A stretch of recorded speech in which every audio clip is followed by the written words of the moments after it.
Hello friends, welcome back to my channel beta classes. मैं सौरभ चौरसिया, आपका host, और आज मैं आपको एक इंटरेस्टिंग टॉपिक भारत और संगीत पढ़ाने जा रहा हूँ, जिससे सवाल में एक आध प्रश्न पूछे जाते हैं। तो चलते हैं थोड़े शुरुआत से इसके बारे में अच्छे से चर्चा करते हैं। तो आइए देखते हैं भारत और संगीत। भारत और संगीत में जैसा कि आप जानते हैं 7 स्वर होते हैं, सार रे गा मा पा धा नी सा। लेकिन ये जो भी शब्द हैं वो सब एब्रिविएशन यानी संक्षिप्त शब्द हैं। ये संक्षिप्त कहने का मतलब है, सा का मतलब शार होता है, तो शार से शा ले लिया गया है। और जो अंतिम जो सातवां जो सुर है उसका भी शा है। तो ये जो भी सारे गा मा पा धा नीशा है वो शब्द का एक बड़ा बड़ा नाम है, जिसमें शा का मतलब शार है, तो वैसे ही इसे बनाया गया है। तो अगर भारत की बात करें तो भारत में संगीत का इतिहास वैदिक काल से चला आ रहा है। वैदिक काल कहने का मतलब है जब वेदों की रचना हुई थी। तो यहां पे मैंने लिखा था ऋग वैदिक काल।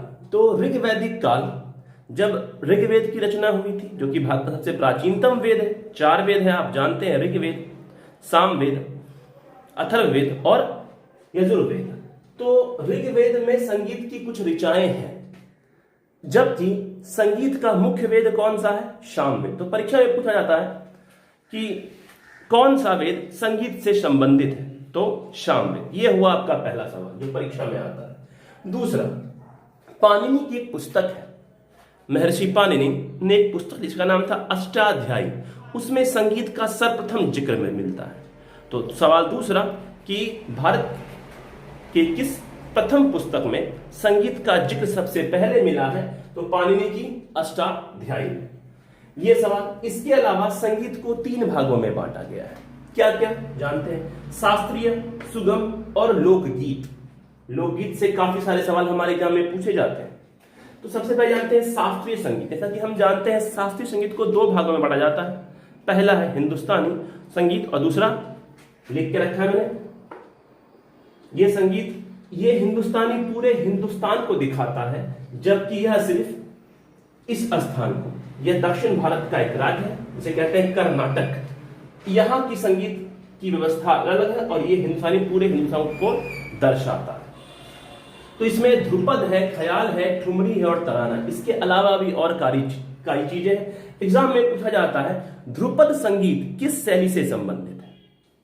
हिंदुस्तानी, चाहे ख्याल हो हिंदुस्तानी, ठुमरी हो हिंदुस्तानी, तराना हो हिंदुस्तानी संगीत संबंधित है। इसके अलावा जो परीक्षा में पूछा गया है कृति और श्लोकम के बारे में, कि कृति और श्लोकम संगीत किस संगीत संबंधित है? तो ये आंसर उसका हो जाएगा कर्नाटक संगीत। एग्जाम के दृष्टिकोण से जो महत्वपूर्ण सवाल है मैंने उसे यहां लिख करके रखा। संगीत को 3 भागों में, शास्त्रीय को 2 भागों में। संगीत का दूसरा हिस्सा है सुगम संगीत। सुगम संगीत जो कि जिसे आधुनिक संगीत भी आप कह सकते हैं। इसमें अंतिम में आधुनिक संगीत की चर्चा हो जाती है। इसे भजन, जो आजकल चलता है, भगवानों का भजन, गीत, गजल, कव्वाली, डिस्को और पॉप, ये सब जितने हैं ये सब सुगम संगीत के अंतर्गत आते हैं। एग्जाम में पूछा गया है कव्वाली और गजल के बारे में, यह किस संगीत का हिस्सा है? तो यह सुगम संगीत का हिस्सा है। ठीक है, अगर आप लोग को जरूरत हो तो इसका स्क्रीनशॉट लेकर के आप रख सकते हैं। लोकगीत, इससे परीक्षा में अभी सर्वाधिक प्रश्न पूछे जाते हैं। जैसे लोकगीत में जो हर एक राज्य का अपना अपना एक लोकगीत होता है। वैसे पंडवानी और लावनी से महाराष्ट्र का है पंडवानी, तो वैसे ही लोकगीत ये हो गए। तो अब देखते हैं संगीत में जो सबसे महत्वपूर्ण स्थान रखता है वो है वाद्य यंत्र। तो एक सवाल आपके एग्जाम में हमेशा पूछा जाता है कि कौन सा ऐसा वाद्य यंत्र है जिस पर आप सारे सुर बजा सकते हैं? तो वो है बांसुरी। इस पर आप सारे संगीत के धुन बजा सकते हैं। इसके अलावा सबसे प्राचीन, परीक्षा में कई बार पूछा गया, सबसे प्राचीन वाद्य यंत्र कौन सा है? तो वीणा जो कि सरस्वती माता के हाथ में होता है। उनके हाथ में जो वीणा होती है उसका नाम है सरस्वती वीणा। इसके अलावा वीणा के और भी कई प्रकार है, मोहन वीणा, रुद्र वीणा।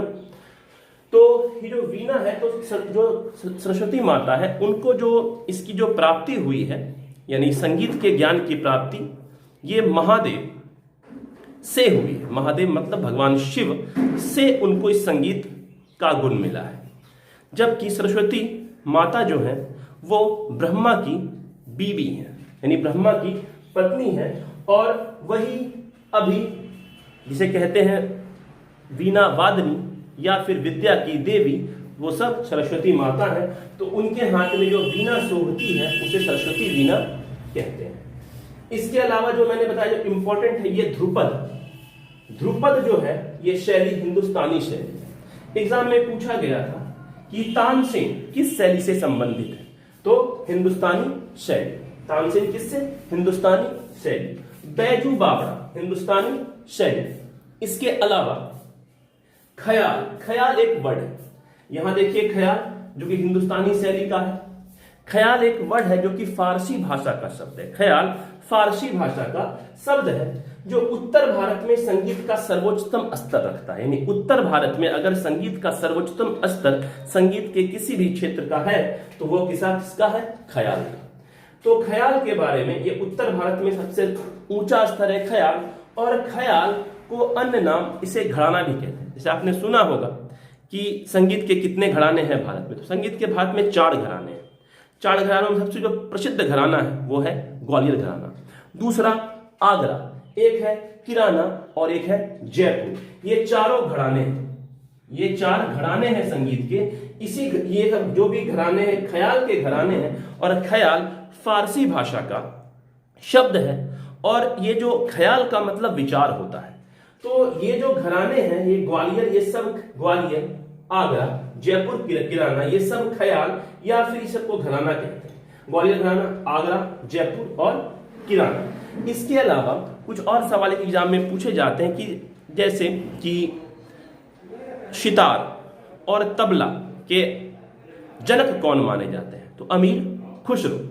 तो ये सब सारी चीजें हैं जो कि भारत और संगीत के दृष्टिकोण से महत्वपूर्ण था। अगर आपको ये वीडियो अच्छा लगा तो इसे शेयर जरूर करें। तब तक के लिए आपका बहुत बहुत धन्यवाद इस वीडियो में अंत तक बने रहने के लिए।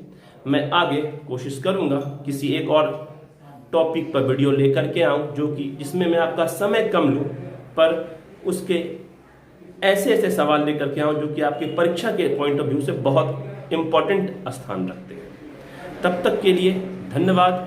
आपका दिन शुभ हो। जय हिंद।